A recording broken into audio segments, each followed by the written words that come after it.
I'll never forget that line. I said this. I'm gonna get all these. Oh. Next. Am I talking about actual f***ing? Oh, God, I hated this line. Who's naked in a movie with me? I could do this all day.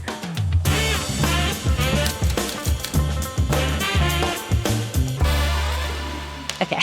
Awesome. Oh, wow. Like, totally freaked me out. I mean, right on. I mean, come on. It's like, it's classic. Bring it on. Classic. Awesome. Oh, wow. Like, totally freaked me out. I mean, right on. We did extensive dance rehearsal, which I loved. I was a cheerleader in 8th grade. That's why I did the movie, because I wanted to see this movie. In 8th grade, I was a bass, so I was not a flyer. And so I did fly a little in Bring It On, which made me a little nervous, not gonna lie. My best friend broke her arm when she was a flyer, so that was always in the back of my head, like, please catch me. But that movie was really a surprise to all of us, the success. We were just off in San Diego doing, having fun. I mean, I wish I was a producer on it. They made so many afterwards. I'm like, Rihanna was in one. So yeah, they really brought it with that. One small bite is enough to fill the stomach of a grown man. I'm talking about lembas bread in The Lord of the Rings, in The Fellowship of the Ring. One small bite is enough to fill the stomach of a grown man. The hobbits are complaining about not having, 50 meals a day or something. And I'm like, well, lembas bread. Legolas was this remarkable character to play. Obviously, I'd felt huge pressure because the character I knew was very beloved within the books, one of my favorite characters in the books when I read it. So I had this sense of wanting a deep desire to land the character correctly, at least for the fans of the books. I had auditioned to play Faramir. I think they were probably just sifting through London, all the cities around the world to try and find these characters. And I guess I probably fit the blurb of Faramir at the time, and then I got a call back to put myself on tape initially for Legolas. And then I got another call back to meet Peter and Fran, who had come to London. And then I waited, and I was at drama school, and yeah, the rest is history. Next one, okay. Oh gosh, well, Ditto. We know that one is pretty easy. That one is, dare I say, it has an iconic resonance from Ghost. I've always loved you. Ditto. The beautiful thing is that this film stepped into the world of the afterlife and really bringing forward the awareness that a lot of people hadn't explored for themselves, that it doesn't end when the physical body has come to completion, that in fact, those people that we might lose are still with us. And so for me, the really meaningful part is having people come up who they still do, saying how much it helped them through a loss, how much it gave them a sense of hope and connection. And that, I feel like, is the greatest gift we could have ever given. I thought you wanted to be my bitch. I thought you wanted to be my bitch. Oh, wow. That was Gigli. I said that to Ben. I thought you wanted to be my bitch. The first time meeting him on that film was at the read-through. They did a read-through of the whole thing, and I remember kind of just walking in, and I think he was outside smoking a cigarette, and I saw him, and we just talked for like a minute, and then I sat down and we did the read-through. I don't remember a whole bunch more about it, but I remember being on the set with him every day and loving it. Okay, I work like a dog day and night, living off of coffee from a pot. None of you. Yes. Hidden Figures, Katherine Johnson. That is a very still viral video. And I work like a dog day and night, living off of coffee from a pot none of you want to touch. No one knew about these women. I didn't know. Hidden Figures. I had no idea. I remember when Ted Melfi sent me the script, the director, and I read it, and of course it's a beautiful story, and I just thought, this is not real. And I asked him, I said, is this a true story? He said, absolutely. And I almost fell out. I was like, it's a true story? And I was like, well, are any of these women alive? I said, is Katherine still alive? And he was like, yes. I said, I have to go meet her. So I went and spent time with her and her family. You know, if you're playing a real person who's still alive, you want to get it right. So it was important that I go talk to her and the family. And just, wow, what an extraordinary story that we had no clue about these incredible women. But now we do. For me, it was her mannerisms and it was her messaging. Something about her was very regal. When you're that brilliant, you kind of levitate above it all. Not in a pompous, conceited way, but your brainwave is just different, you know? And her love of math. For me, it wasn't about her smarts. It was about how she can share her smarts with someone else and get you to have that aha moment. And that's what I remember the most about that conversation with her and how she kept saying we, not I, when she could have, because she's the one that produced the numbers to get him to space. So those are the things that I really picked up on. And just, she was very soft and demure. I know that's the saying now, but I mean that in all seriousness. She was just, you know, women in that era just carried themselves in a different way. So you met my nurses. They cleaned the copper out of my blood. I know what this is. This is Speed 2. So you met my nurses. They cleaned the copper out of my blood. Speed 2, a lot of people give me a hard time about that. They tease me about the size of my performance, that it was over the top. But I swear to God, I stand by that performance because there was no other way to do it. I've got a pretty flexible face and expressive face, and I don't censor it. I let it do its thing. I don't put on faces, but I know for a fact that my face can do some really extreme things. And so when you freeze it into a meme, yeah, you can get a lot of laughs out of that. That's for sure. Sometimes you do things and people just aren't ready for them, or it's the wrong time, or it's the context is wrong. Maybe I misread it, but for my money, I stand by that movie. Okay. You went upstairs. Oh my God, why didn't you just crawl into bed with her and ask for a bedtime story? Devil Wears Prada. You went upstairs.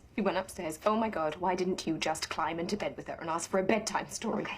I didn't know enough in any way about the fashion industry going into that movie. I didn't quite realize how intense it was. And friends of mine who've worked in the fashion industry say that that film does manage to capture that. But I think it was a bit of a voyage of discovery for me in every way, like not just about the industry itself, but about style and the art of it and like how important it is. And I think I'd just been dressing like a teenage boy until that happened, and I learned a lot. You want to be worshipped? Go to India and moo. Wow. You want to be worshipped? Go to India and moo. Comedy? Transformers? Comedy, you want to be worshipped. Adam Sandler comedy? What did I do? Wait, Unstrung Heroes? No. I mean, what did I do in 94? Oh wait, it can't be Quiz Show. It was Quiz Show? That's 93. You threw me off there. You want to be worshipped? Go to India and moo. Yes, Herbie Stemple. You want to be worshipped? Go to India and moo.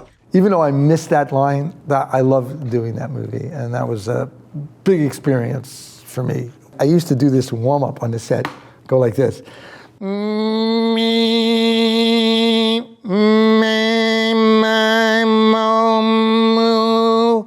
So I could sustain talking, in a higher register. But when I heard him talk the original time, I was like, oh my God. I was like, he's fantastic, Okay. Oh, I know this one. Who? What are you, a fucking owl? Who is she? From Wolf of Wall Street. Who? What are you, a fucking owl? Who is she? I wouldn't even know how to say this without the accent. It's so ingrained. That actually was not in the script. That was on the day. I find a Brooklyn accent far easier to do than other American regions because dropping the R is something we do in Australian as well. And actually hitting a really hard R is hard work for my mouth. Doing like the accent I did in I, Tonya, really, really strong R's. Like, I'm not a girly girl. It's like on the R's. Whereas like in Wolf of Wall Street, she's like Jordan. She doesn't even do an R, and it's not Jordan. So I found it much easier. That's why I love doing a Brooklyn accent. I do a Brooklyn accent for Harley Quinn as well, and I love it. We're gonna have to work together. I'm America's best figure skater. I never act in my own accent. I actually don't even know if I could now. It'd be so weird. I'd feel like I'm just playing myself, I think. The audition process for Wolf of Wall Street, they didn't need a known actor for that role, which at the time, not being a known actor is like the most exciting thing you can hear because everyone in town in my age demographic was like, oh my God, we can audition for a Scorsese film. I did a tape like everyone else, never expected Scorsese himself to see it. I just wanted Ellen Lewis, the casting agent, to like the tape and remember me for future things, but I never did the tape considering I'd actually get the role. You know, I got a call a while later saying, Scorsese's watched your tape and wants you to come in person to read with him and Leonardo DiCaprio. It was so much fun. It was my first movie in America and quite an introduction to the industry. Obviously, it was a wild and incredible film, and the set was wild and incredible as well. And everyone was just trying to one-up each other, do something crazier than the last person, and every scene would just escalate and get bigger and crazier and crazier and crazier. And I think Marty was really like fostering that atmosphere on set because he knew that's what this movie needed to be infused with, this idea of something spiraling out of control and the decadence getting even more crazy and insane. So on set, we had a bit of that vibe, which was so fun. Watch yourself, show me what you're working with. Okay, this is an easy one. This is from About a Boy. This is when Marcus, my character, is walking down the hallway and he's listening to Mystical's rap album that he's just been gifted. Shake your but watch yourself. Shake your Show me what you're working with. That was one of the first rap albums I ever listened to, and I did listen to that album quite a lot. I can't remember what the album's called, to that Mystical album, but I know a lot of the lyrics to it. Step 2, there's so much we can do. This is not from my movie. This is a New Kids on the Block lyric. What the heck? Step 2, there's so much we can do. Fuck no, I don't miss anything. I just had to sing Paul Walter Hauser and I had to sing this Gautier song together. Somebody that you used to know? Holy shit. I had to go in the studio on a Saturday in Australia with Peter Farrelly and him to sing the song. And then we have to sing it at a party with Sacha Baron Cohen. You know, we were much more into hip-hop or breakdancing and stuff like that. And then, you know, once, you know, we started working with Maurice Starr and we were kind of like, you know, basically cast, you know, we started recording in the studio some little rap songs and stuff. And then he was like, hey, by the way, we're going to send you the vocal lessons. And I was like, that was not my thing. And I wasn't very good at it either, so. Okay. I'm out. How many rounds you got? I have no idea. What is that about? Oh, so it's Mission Impossible. Wow. I'm out. How many rounds you got? Epic gun battle scene. Epic! Oh my God. First of all, Tom Cruise does most of his own stunts, so because they're seeing his face, I got to do it too. Like jump out of a building that's about to explode, landing on top of a van as it pulls away. And he goes, listen, if we're jumping down and your hair catches on fire, just shake it out. I was like, okay. Really? P.S. I have a lot more hair than he does. I think it was around this line. Tom is supposed to look at me and then like in slow motion, chuck me like a mag. It goes, and then I catch it, or chuck me a gun, I don't even know.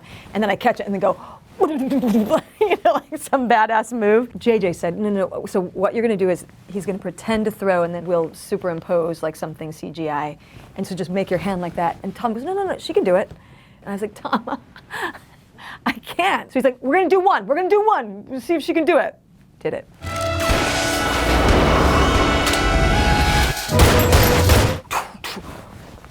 It was so cool. I thought you were my friends. Win together, lose together, teammates. High School Musical? Nice. First one? They're all similar dialogue, I don't know. I thought that you're my friends. Win together, lose together, teammates. The cast and the group of people making that movie was just magical. There's a time and a place for everything, and everything's, you know, happens for a reason, and that's, High School Musical is like the prime example for that. I've never had so much fun, maybe a few times, but it was still, to this day, maybe one of the most fun experiences of my whole life, and it just shows on camera. The whole first movie, we practiced those dance routines like once or twice. We just get up there and do it. So I couldn't believe you had in the game. I couldn't believe we got a clean take of that. The first like couple takes, there were basketballs flying everywhere. It was chaos. We're like, we're never gonna get this. And then everyone just nailed it. It changed everything for me. I had just a really great group of friends. It was fun to be out there doing really exciting, fun, music-forward work. It wasn't so serious. Definitely made me very popular, so that was interesting. I remember I could afford to move out of my house and live in LA. Everything got really interesting from that point forward. Zoology, bitch! Sorry if I scared you. Jumanji. Great line, too. Improv line. Zoology, bitch! To do a movie of that size and have the cast at the table that we had, you're very secure in your partner. You're very secure in the approach to the performances. There is no worry. There is no, oh my God, that's too much, over the top, we were all very secure and knowing, oh, I can't wait to see what you do with this character. I can't wait to see what you do. You do. No, you do. Like, everybody's idea on take was spot on. The Human Spider, that's it? That's the best you got? That is from The Amazing Spider-Man. The Human Spider, that's it? That's the best you got? A little known trivia, as the ring announcer, it seems like I have a small cameo, they used to call him, a little throwaway role. Well, I named the character. I renamed him The Amazing Spider-Man. So if my character wasn't in that movie, this billion-dollar franchise would be called The Human Spider. So let's never forget the power of a strong cameo. There's more to it, though, because in the second Spider-Man, I play an usher, a snooty usher. But Peter Parker shows up late to see Mary Jane in a play, her first Broadway play, but he's late, and I won't let him in because it spoils the illusion. I'm the only character who has ever defeated Spider-Man. Oh, well, the fourth one, well, it's not Spider-Man movie, but it's in the Doctor Strange oeuvre. I play the Pizza Papa. But ask yourself, really? In the timeline, in the Marvel timeline, I'm just a Pizza Papa? Please don't kid yourself. My contract is that thick for that movie. Do you think I'd sign a contract that thick for that simple little throwaway character? What did I do in that movie? I delayed Doctor Strange. I didn't defeat him, we didn't fight. I delayed him from what? Did I just save Doctor Strange's life? The Marvel world really is just starting, and again, I can only comment so much. Okay. Dormammu, I've come to bargain. Well, yeah, that's Doctor Strange, the first film. Dormammu, I've come to bargain. I can't remember how many times I said that in different setups, how many times I died. A lot was taken over by digi-doubles, but I was in all sorts of rigs. It was the same space rig as Sandra Bullock in her acting as well, but putting up with that. It was unbelievably good fun for the first sort of couple of rides, and then it was really hard. Very odd strains on the body in a weird way. And I like that kind of work. I like the physical aspect of my work. But I think there was a bit of that involved on the same set, and just coming up and saying it again and again and again as he dies. Where's Dormammu out in this trap of repeated time? Next. Okay. I'm just a fucked up girl who's looking for my own peace of mind. I'm not perfect. That's Clementine from Eternal Sunshine. And that line is quoted to me all the time. I'm just a fucked up girl who's looking for my own peace of mind. I'm not perfect. I actually saw someone on a subway who had it tattooed on the outside of their forearm. So, and people put it on T-shirts, everything. So that has actually strangely become really quite a famous line, in my life anyway, because people say it to me a lot. My two older children, Mia and Joe, when they were in their teenage years, they and their friends very much discovered Eternal Sunshine and the soundtrack in particular. And so I would hear their friends saying these lines all the time, and I was like, God, I didn't anticipate that would happen, because my son Joe wasn't even born when we made the film, and Mia was only 2. So yeah, that's become quite a key line in my life, actually. Okay. I don't use deodorant, and I only take bubble baths. This is Connie the Hormone Monstress, my dear, dear Connie from Big Mouth. I don't use deodorant, and I only take bubble baths. That was actually the first day that we even created Connie. I think that was the line, and then we knew how she spoke. Because I was just recording the show because I played Nick's mom, Diane, and Fred Armisen is his dad, Elliot, and we were his mommy and his daddy, and it was very sweet and very fun. And then, like most animated shows, they said, we're gonna do this character, can you add this voice? You know, they always have you do other stuff. And Nick already was doing a hormone monster, so I tried to find a female version. I remember that day when I came down into the words bubble bath, we were like, oh yeah, that's it. That's who she is. You're probably just having a midlife crisis. Did you buy a Porsche yet? Lost in translation? You're probably just having a midlife crisis. Did you buy a Porsche yet? That set was the Park Hyatt in Tokyo. It was fully functioning hotel. It felt like very much we were doing a kind of guerrilla style filmmaking because we were a small crew. We just were capturing what we could wherever we could get it. And it was a really quick shoot. My experience shooting it sort of mirrored my experience in the film because I felt so out of my element. I was also 17 when we made it. The character Charlotte is kind of in that headspace too. Wow! Ai grijă cu ea, e frumoasă foc, dar e puțin zăpăcită. Yeah, this is from 355. Ai grijă cu ea, e frumoasă foc, dar e puțin zvăpăiată. It's actually like the most international film I've been involved with, I think, so far, or one of the most international films in the sense that there's so many different languages being spoken in the movie. And Simon Kinberg knew of my Romanian background, and he just wanted me to get one line in there in my native tongue. Here we go. Okay. Better a broken heart than no heart at all. God, who said that? Prince Philip. No. Better a broken heart than no heart at all.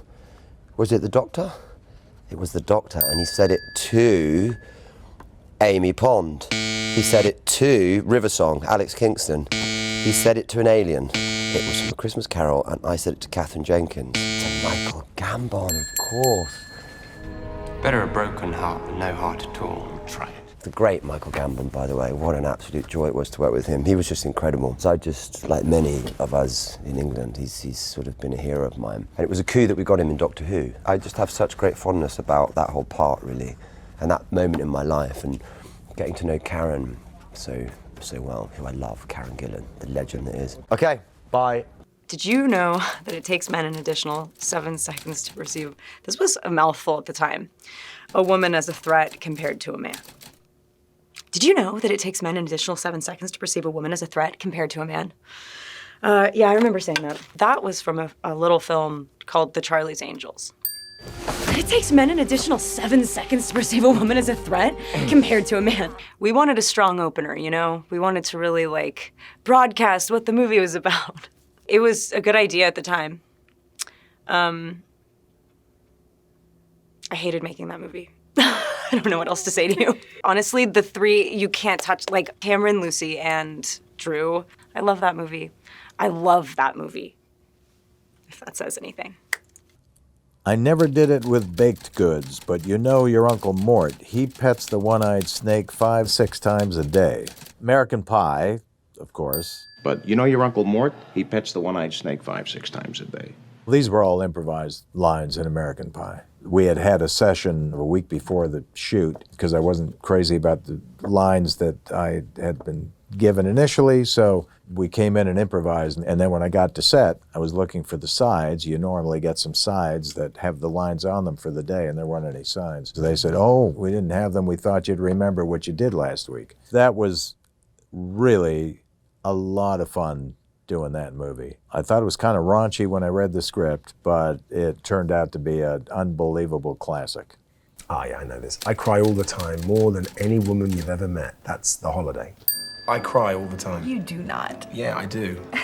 More than any woman you've ever met. You hope that what you make appeals to people, and you hope what you make finds an audience and finds its way into people's heads and hearts. But for it to be returned to so frequently and really to become a sort of stalwart for people's celebration every year at Christmas is a wonderful thing. People assume that I've had this career of rom-coms, and this is really one or maybe two that I've done in 30 years. I avoided them for many, many years because I felt like it was going to lead me down a path where I became that guy who does those films. And then I was intrigued to do one. I sort of wanted to go there and test that muscle. And Nancy talked about all my favorite rom-coms that she desperately wanted to sort of emulate, Bringing Up Baby, Arsenic and Old Lace, His Girl Friday, films like that. So I was in, and we had a great time making it. It took a long time to make. Nancy likes a lot of takes. You hit a guy, aha! I know this one. I can say this one in the character. And it's like this. You hit a guy with glasses. It's well played. That's King Candy from Wreck-It Ralph. Aha! You hit a guy with glasses. That's well played. This was the first time I worked for Disney. Someone was supposed to do the reading, another actor. And they fell out, something happened. And my agent said, hey, I got another actor over here named Alan Tudyk, and he can do it. They said, can he do an Ed Wynn accent? Ed Wynn was a vaudevillian actor who did Mary Poppins and did Mad Hatter. And she said, Alan is so good at that accent. And they said, okay, we'll fly him up to Pixar in San Francisco with the whole cast, really. She called me and said, can you please tell me you can do this accent? Because she had just promised it before she knew. But I could. I loved Ed Wynn. And then I went up and did it. And then John Lasseter said, hey, it's really nice to meet you. And then I've been in every one since. Oh, I hope she'll be a fool. That's the best thing a girl can be in this world, a beautiful little fool. Is from The Great Gatsby. And I hope she'll be a fool. That's the best thing a girl in this world can be. It was a bizarre thing because I went from sort of low-budget indie films, lots of British TV and theatre, and then went to Sydney and made this enormous film. But I remember thinking that Leo was so lovely. Oh, I love him. It didn't matter where the camera was, he was still incredible. I sort of thought, well, when the camera's not on him, he doesn't really need to do anything as Leonardo DiCaprio. And every time it was on me and he was like next to the camera or behind the lens, he was just so, it was as good as it was the other way around. I thought that was so generous. And it was all just mad. It was such a mad sort of Baz Luhrmann sort of circus, It was just so much bigger than anything I had been at that point. I felt like the casting process was sort of like winning American Idol. It was all so kind of big, But I loved it. It was a blast. Okay, here we go. I've always hated that chair. Oh my God, I'm getting old. I don't remember things that I've done. This was Avengers? Oh my God, yes, she's talking about her dad. Yeah, I've always hated that chair. I always hated that chair. I wish I can go back and reshoot what Gamora was going through in the Avengers movies. I don't think I was quite understanding what the Russo brothers, who are excellent filmmakers, and the opportunity that they gave me was of a lifetime. To highlight Gamora in such a way in their films is something that I will forever be grateful. I wish I can go back and redo it so that I can push a little harder, because it was such a great opportunity to play sort of like a daughter having issues with a dad, and whether or not she's having this opportunity to reconciliate or to heal or to repair or simply just walk away from this person. That would have been a great opportunity had I, been a little more aware of it back then. Oh, what is this one? Put them in the wash, they'll be grand. Okay, just because of the wording, I'm thinking it's leap year. Okay, good. Yeah. Good. Okay. I was like, they'll be grand. That's gotta be Irish. Yeah. Put them in the wash, they'll be grand. I worked in Ireland on a couple of things, but most recently on Disenchanted, and I worked closely with a young woman named Eve, and she's like, don't. Please don't do it. It started because I was saying things like about the crack, and she's like, oh, just don't try to do it, Amy. Yeah. When I found out the patriarchy wasn't just about horses, I lost interest. Barbie. Nailed it.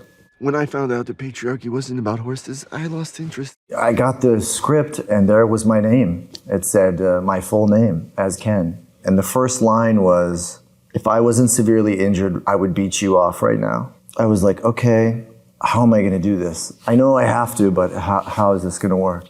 I just canned as hard as I could.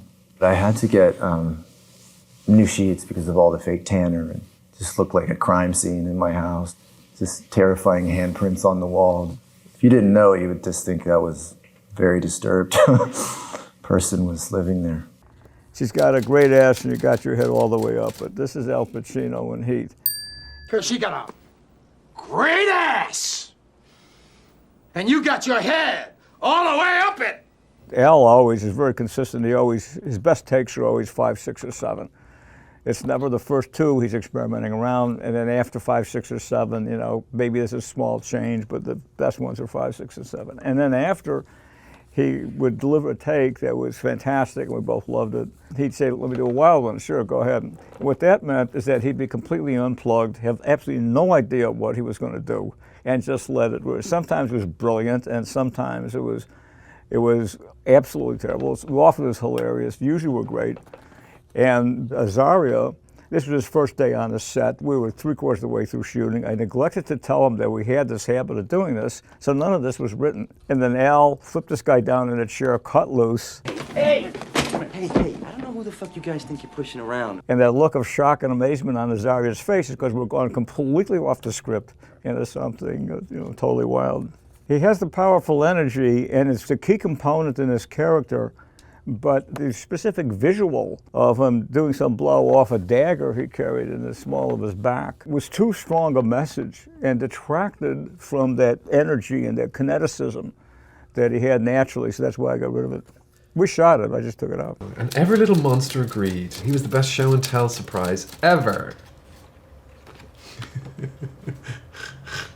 This is the School of Roars. Oh, I love that you put this in. And every little monster agreed he was the best show and tell surprise ever.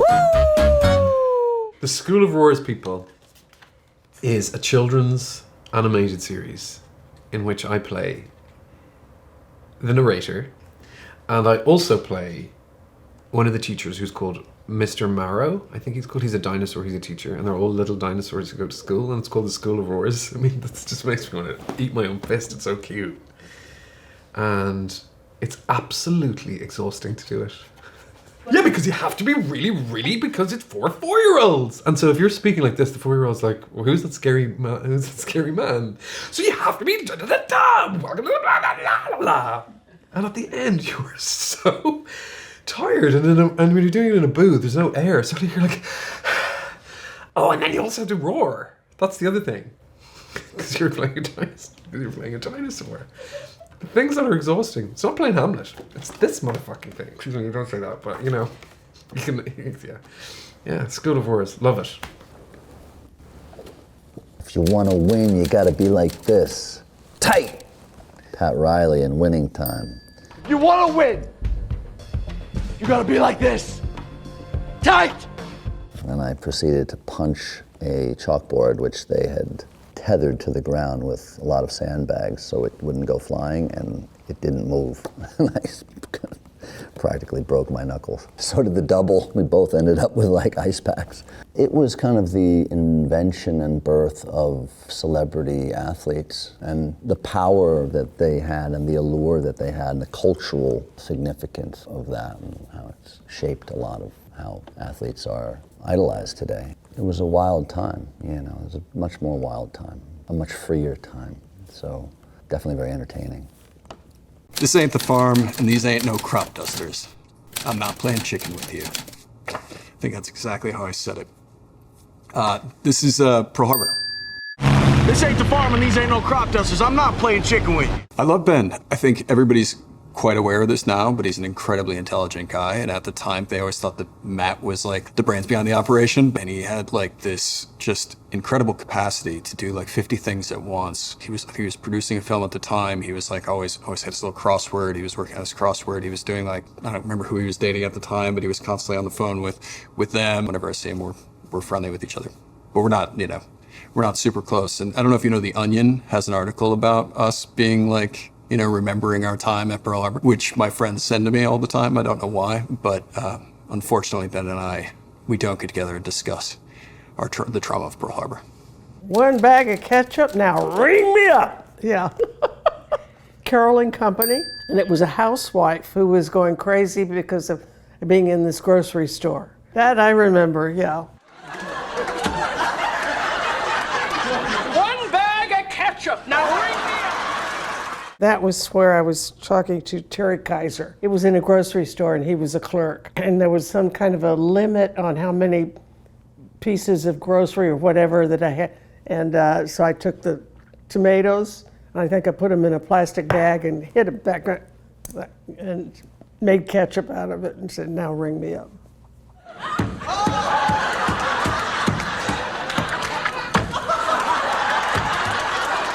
We had auditions, and I was, there when people came in. Terry Kaiser and Richard Kind, Megan Fay, Peter Krause, Anita Barone. Yeah, very good cast. Very versatile. We did an original script every week, so it was kind of tantamount like doing a pilot every week with all different characters and different stories. It was quite challenging. I can't concentrate on anything you're saying until you cover your junk. Oh no, I thought I would be good at this game. Damn it. It has to be like a raunchy comment. Like, is it Mike and Dave? Is it Mr. Right? Oh no, what is it? I can't, who's naked in a movie with me? Oh my God. Now I feel dumb. You have to audition for the Bellas. I can't concentrate on anything you're saying until you cover your junk. When I'm saying cover your junk, I'm unfortunately picturing male genitalia. I say this in the shower to Brittany Snow, because we did have like the least sexy, although then it ended up being kind of sexy. Like while we were shooting it, I was like, this is the least sexy shower scene that's ever been committed to film. This is so funny. Yeah, apparently it was kind of sexy to some people, which makes me happy. I do wish that Chloe would be like living on a tiny cottage together already. I did always think like if there ever were another one, it would be like, can we just have them get together already? Like, what are we doing? This is madness at this point. Different things can be sad. It's not all war. That was from Lady Bird. Different things can be sad. It's not all war. I adore Saoirse. Yeah, or Timothy, either. I got to work with both of them again, and I hope I get to work with both of them again in the future. Saoirse, I just actually got to see her 2 nights ago. 2 nights ago, we were at an event, and she saw me across the room, and then I think we spent the rest of the night holding each other. We love each other. She's such an extraordinary talent, but also I feel like a kind of like a mother hen. I never wanted the throne. I only ever wanted to be your equal. This is Loki in Thor. I never wanted the throne. I only ever wanted to be your equal. How would I describe the relationship between Loki and Thor? Enormously complex and deep. Yeah, how long have you got? It's been a journey, the journey of 1,000 miles. 2 brothers in the palace of Asgard, very close, at the same time opposite. I think they probably define themselves as brothers, as opposites, but have grown up with great trust and affection. And the heartbreak of the emotional fallout between Thor and Loki is that actually, as brothers, they were great friends, and they're separated by circumstance. That circumstance initially is Loki's discovery that he is not, in fact, Thor's brother. He was adopted and was an orphan who was left to die. And I think Loki feels stricken with grief about that. I was cast in 2009 when I was 28. So it's been 15 years for both of us. And it's been such a pleasure to sit alongside him on the roller coaster of this journey. Being cast as Thor and Loki changed our lives forever in the most extraordinary and unexpected ways. To have someone who was going through the same experience has just been such a comfort, actually. Over the years, we've shared so much. We've shared so many memories. We've made the films in different locations, different cities, different states. We're good old mates. Oh, shit. No, I need to be my L on someone's T's. That is from Forgetting Sarah Marshall. That was an improv in a scene with Bill Hader. I'm still really proud of that one. I need to be my L on somebody's T's. That's disgusting. There was a lot of improv in that scene and in that movie, yeah. Yeah.